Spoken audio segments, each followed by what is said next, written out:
This is what in the seminar circuit is called the graveyard shift. And the first speaker in the graveyard shift has this responsibility for keeping people awake, because he will be blamed if everyone else goes off to sleep. And Professor Mattoo has made my task easier. Because it is a graveyard shift, I can be a little more open and probably say things I would not otherwise. But is it true that with Pakistan we are caught in this syndrome of one step forward and two steps back? And in my view, there are good times and bad times, as they are in any relationship. But the interesting thing in India-Pakistan relations in the past roughly decade and a half is that you're not seeing one step forward, two steps back. You are seeing good times and bad times, but you're not seeing regression. Now, this is a big step forward. I don't think this is because of government policy so much as because of larger changes in our political environment, regional environment, the political environment in the countries, but also because of changes in technology, and changes in economy and so on. But let me explain. In the past, when there used to be crisis, you would have shutdown. You had shutdown during times of war. You had shutdown during after the terrorist attack on our parliament, and there have been other periods of shutdown and prolonged shutdowns. After the Bangladesh war, when you had shut down, and then it took 5.5 years almost to re-establish diplomatic relations. You had a period of total freeze, and then even when you re-established diplomatic relations, you could not go back to the situation which there was before relations were broken off. In fact, just to go back to the discussion earlier, one of the reasons why we conceded more than what the engineers felt was desirable on Salal was because you wanted to re-establish relations and start off on a fresh slate, and we thought, as the bigger country, one project doesn't matter if there's going to be silting. Let's try to see it in the larger framework. That was the approach at that time. But if you look at the situation now, you have had a period of roughly about 3 years where relations have been bad, but there's been no step back. None of the advances of 2004 to 2008 in terms of the cross-LOC trade, cross-LOC passenger movement, buses, and so on has actually been wound up. Similarly, on the wider India-Pakistan front, things have not moved forward, but you haven't had regression. So I don't think there's been one step back. The other interesting thing is, again, I think because of the images which Pakistan conjures up, we tend to overlook points of detail.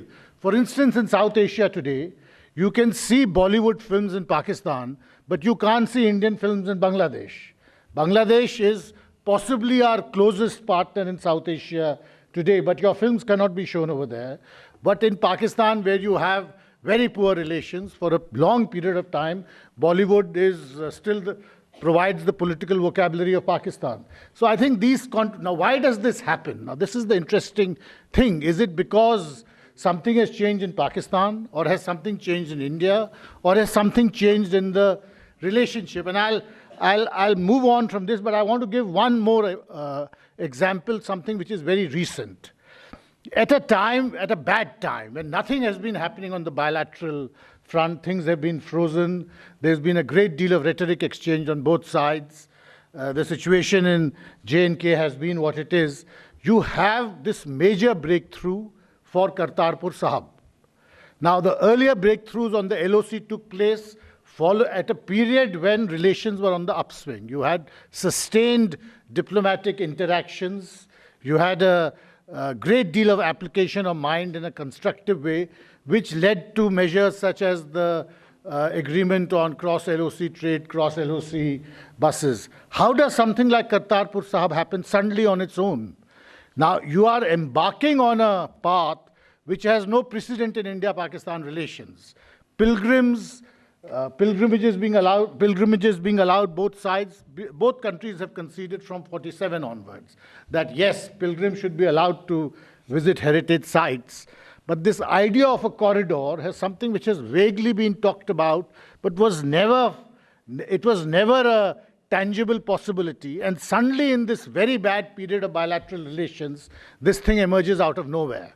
So I would say that I think there is, in my view, and I say this with the qualification that this is the graveyard shift, so please don't quote me later, I would say that possibly things are not as, things on the surface do not tell you everything there is about India-Pakistan relations as a whole. I think societies in both countries are changing very rapidly. There's a great deal of political churning, both in India and in Pakistan. The demographic, the composition of population in both countries has changed. We are both young countries. I think all of this has a cumulative impact. It is a glacial process. It's not as if this will show quick results or it will lead to diplomatic breakthroughs. But I think the overall environment in which India-Pakistan relations are situated, that overall environment is changing more than experts normally are prepared to concede. This is what I thought I should mention as the first point. The second thing which is often talked about is in terms of consistency in government policy. That why don't we have a consistent policy on Pakistan? In my view, we will never have a consistent view on Pakistan. In India, from 1947 onwards, there have been roughly two narratives on Pakistan, which in simplistic terms are described as the hawks and the doves. And because the hawks and the doves want to separate each other, want to draw a line of distinction from each other, they try to amplify the differences between the two. To my mind, the differences between the hawks and the doves is not as much as is made out. Because when you try to extract policy takeaways from what the hawks and the doves say, actually there is not so much difference. And one common point, which I think most hawks and most doves would agree on, is that we need to have you don't need to have so much a consistent policy on Pakistan as you need to have a holistic policy on Pakistan. And by a holistic policy, I mean that you deal with Pakistan on a whole range of issues and not just in a unidimensional way.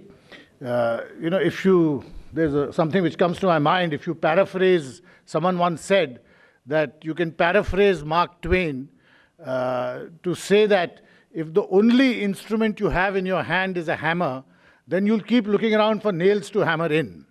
Now, this, I think, would be a non-holistic policy on Pakistan.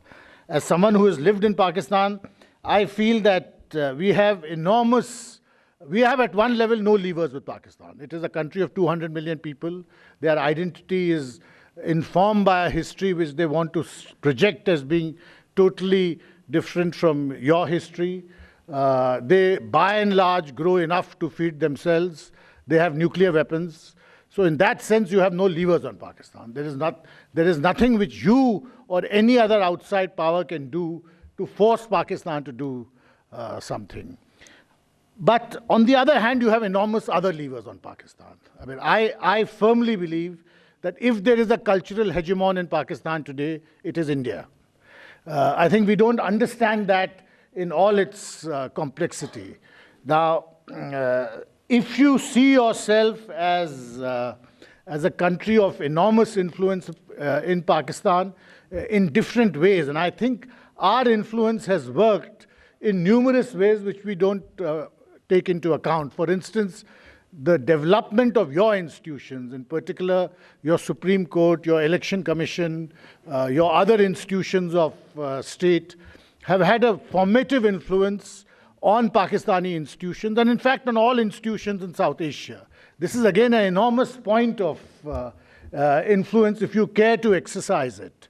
But to return to hawks and doves, I think one point on which most hawks and doves agree is that we must have a policy which takes into account that there is enormous potential to be exploited there is enormous potential for encouraging people-to-people contacts.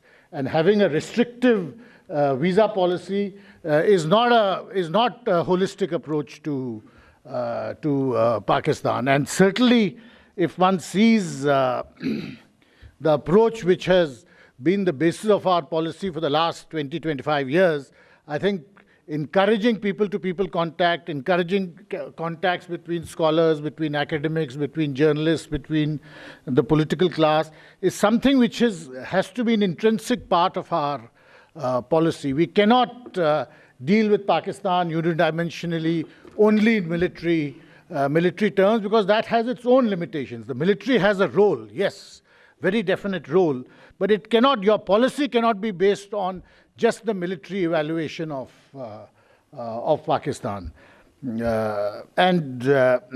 Again, to go back to where one very interesting point which came up in the earlier discussion, which is about when you build projects, the Pakistanis evaluate them in terms of how much water can suddenly be released or how much water can be stored. Actually, the problem is a more fundamental one, because this is a difference. This is a perception of the military mind.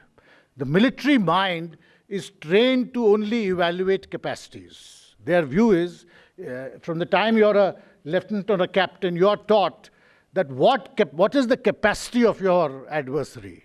His intention is not important, because intentions can change, but capacities remain permanent. So this is the evaluation of the military mind. The political mind or the diplomatic mind does not proceed on that basis. And I feel it is dangerous for politicians or diplomats to think like military men. The military have their own role. They should think like military officers. Diplomats have their own role. We should think like diplomats. And diplomats are trained to evaluate intentions and interests. What are the interests of Pakistan? Because those also have a role in determining Pakistani policy. So when we look at how to move ahead, I think we have to strike this balance between different approaches, between the military evaluation, between the diplomatic evaluation, between the political evaluation, and then come down to a certain holistic policy. My final point was, since I was asked to speak about regional approaches, I have a couple of minutes, which is to talk about one very important development taking place, and it will have a major bearing on India-Pakistan relations in the next year, 2 years, which is Afghanistan. As I mentioned this morning, we are in the 40th anniversary of the Soviet occupation of Afghanistan, the 30th anniversary of the Soviet withdrawal, and certainly both of those events had a profound impact on Indian security calculations, and in fact on developments within India itself, because there is a coincidence between the insurgency in Jammu and Kashmir and the Soviet withdrawal from Afghanistan. Now, the US approach to Afghanistan, you can see what is happening now in the context of two broad points of comparison. One is the Soviet withdrawal from Afghanistan in 1989, and the other is the US withdrawal from Vietnam a few years before that.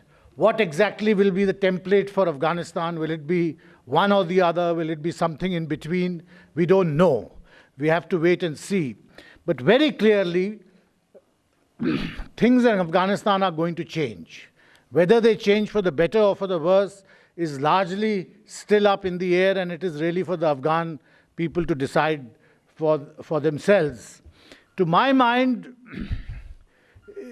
we have to also factor in how would Pakistan be evaluating this situation. To some extent, and it's possible to see this, there is a similar kind of triumphalism in the Pakistan military today as there was in 1989.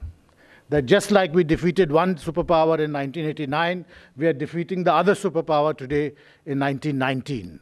Now, this sense of triumphalism is there, and I think we have to evaluate it, watch it very carefully, because it's something which will have a profound impact on us, especially in terms of our national security. But alongside this, there are other sentiments also, which also we need to take into account and keep a track of. And that other sentiment is something which I think Benazir Bhutto had once said, that the Taliban is a major security threat for Iran. It's a major security threat for India and indeed for all of Afghanistan's neighbors. But the Taliban is the existential threat for Pakistan.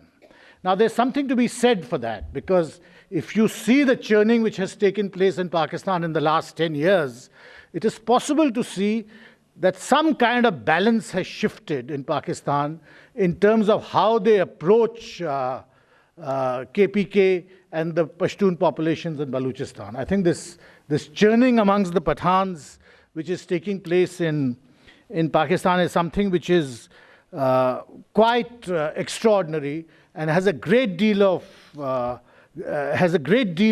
significance, especially when you see it in the context of events in Afghanistan today. I thought I'll stop here. Thank you very much again.